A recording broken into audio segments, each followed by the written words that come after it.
नमस्कार शेतकरी बंधूंनो, स्वागत आहे आपले समृद्ध शेतकरी या यूट्यूब चॅनलमध्ये। या व्हिडिओमध्ये आपण महाराष्ट्रातील ताजे कापूस बाजार भाव बघणार आहोत। कोणत्या बाजार समितीमध्ये कापसाला किती भाव मिळतोय, चला तर सविस्तर बघूया। बाजार समिती पांढरकवडा जात आहे लांब स्टेपल, आवक आलेली 1123 क्विंटलची। किमान दर आहे 6600 रुपये, कमाल दर आहे 7521 रुपये, सर्वसाधारण दर आहे 7220 रुपये। बाजार समिती हिंगणघाट जात आहे मध्यम स्टेपल, आवक आलेली 9000 क्विंटलची। किमान दर आहे 6900 रुपये, कमाल दर आहे 7245 रुपये, सर्वसाधारण दर आहे 7100 रुपये। बाजार समिती वर्धा जात आहे मध्यम स्टेपल, आवक आलेली 3125 क्विंटलची। किमान दर आहे 6850 रुपये, कमाल दर आहे 7485 रुपये, सर्वसाधारण दर आहे 7220 रुपये। बाजार समिती हिंगणा जात आहे लोकल, आवक आलेली 55 क्विंटलची।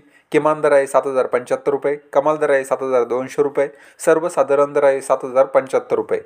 बाजार समिती वरोरा खंबाडा जात आहे लोकल, आवक आलेली 1396 क्विंटलची। किमान दर आहे 6900 रुपये, कमाल दर आहे 7100 रुपये, सर्वसाधारण दर आहे 7000 रुपये। बाजार समिती मानवत जात आहे लोकल, आवक आलेली 6000 क्विंटलची।